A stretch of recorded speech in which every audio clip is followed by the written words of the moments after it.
जो वो क्षत्रिय समाज के लोग हैं, जो हम नहीं कहना चाहते हैं, वहाँ का जो ये है सांसद हमारा, वो हमेशा विरोध में रहता है। जो भी महिला यदि ब्राह्मण समाज की है तो उसके पीछे पड़ जाता है। कोई भी ब्राह्मण समाज का होता है तो उसके पीछे पड़ जाते हैं सांसद जी, और उसको किसी न किसी तरह अपमानित करने का काम करते हैं। हमारी विचारधारा और उनकी विचारधारा कतई नहीं मिलती। ये जरूरी नहीं है कि हम एक पार्टी में रहें और हमारी विचारधारा में सामने हो। अब विचारधारा बिल्कुल अंतर है। वो पैरेलल में चलने वाली दो रेखाएं जो कभी नहीं मिल सकती। तो वोट तो ब्राह्मणों का लेते हैं, लेकिन सपोर्टिंग में कभी नहीं खड़े होते हैं। ब्रजेश पाठक जी, उनको टाइम ही नहीं है। ब्राह्मण नेता हैं हम लोगों के, लेकिन वो कभी भी बात नहीं ऐसे सुनते। उनको टाइम ही नहीं हुआ। हमें लगता है कि शायद वो महिलाओं को कोई महत्व ही नहीं देते हैं। देखिए, इस खबर से एक बात जो सबसे पहली नज़र में दिखती है वो ये है कि ये प्रतिभा जी जो हैं ये कितनी नाराज़ होंगी अपनी सरकार से, कि ये अपने सांसद के लिए कह रही हैं कि वो और हम विपरीत धारा में चलने वाले लोग हैं, हमारा मेल कभी नहीं हो सकता राजनीति में। कि वो अपने डिप्टी सीएम के लिए कह रही हैं कि उनके पास समय ही कहाँ है। कोई मंत्री, राज्य के मंत्री हैं, ऐसी बात कहने को अगर मजबूर हुई हैं तो फिर मामला बड़ा गंभीर है। वैसे तो मामला कल ही योगी जी के सामने पहुंच जाना चाहिए था या पहुंच गया होगा, और अब तो जरूर ही पहुंच गया, अब सब जगह चल रहा है। तो लेकिन इस किस्म की बात क्यों कही इन्होंने?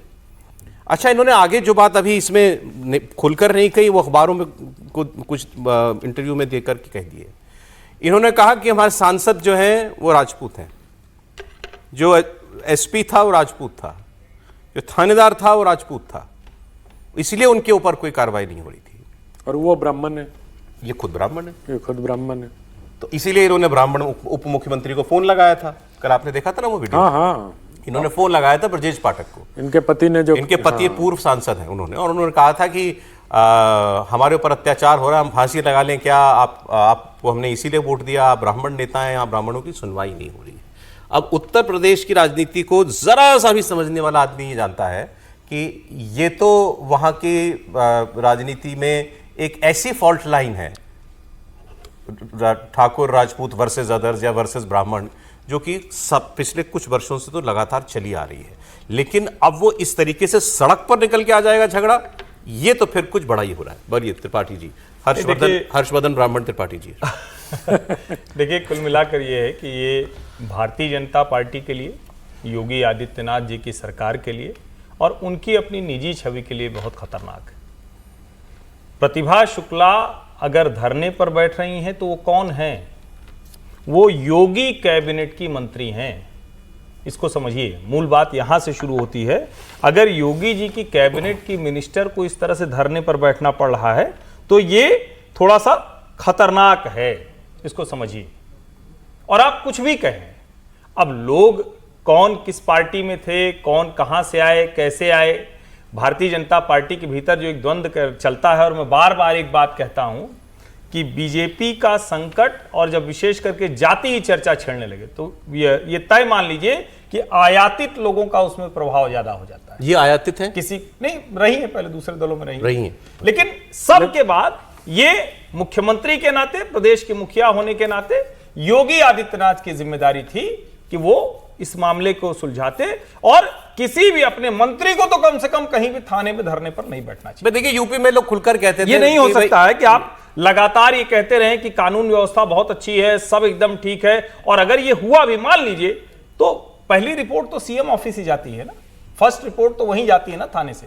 तो उसके बाद क्या हुआ? जो एसएसपी है, जो डीएम है, और अगर ये स्थिति बन जाए कि सीधे सीधे जातीय बातचीत होने लगे, तब तो उनको घुसना चाहिए। सीधी जाति की बात है, इसलिए तो मैं कह रहा हूं।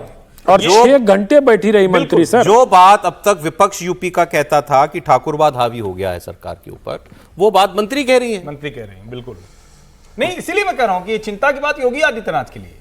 अगर इतना कुछ होने के बावजूद अभी तक उसको आप, या कोई तो तरीका आपको निकालना पड़ेगा ना। और ये कोई छिपी हुई बात नहीं कि दोनों के बीच में बहुत भयानक संघर्ष है। मुझे जहां तक ध्यान में आ रहा है, देवेंद्र सिंह भोले और इनके पति का नाम है अनिल शुक्ला वारसी, उन दोनों के बीच में बहुत जबरदस्त संघर्ष है। लेकिन कोई भी संघर्ष हो, अगर उस संघर्ष को मुखिया के नाते, मुख्यमंत्री के नाते आप नहीं सुलझा पा रहे हैं तो सीधा सीधा सवाल उनके ऊपर है। और सबसे खराब बात यह है कि इसको आप शुद्ध रूप से जाति रंग दे दिया गया है। इन्होंने ही दिया है, मंत्री ये आरोप तो मैं मंत्री के ऊपर। हाँ, उन्होंने पूरी लीनेज बता दी ना कि मुख्यमंत्री ठाकुर, मतलब वो नहीं कहा उन्होंने, लेकिन परोक्ष रूप से यही कहा कि एसपी भी ठाकुर, थानेदार भी ठाकुर और हम ब्राह्मण।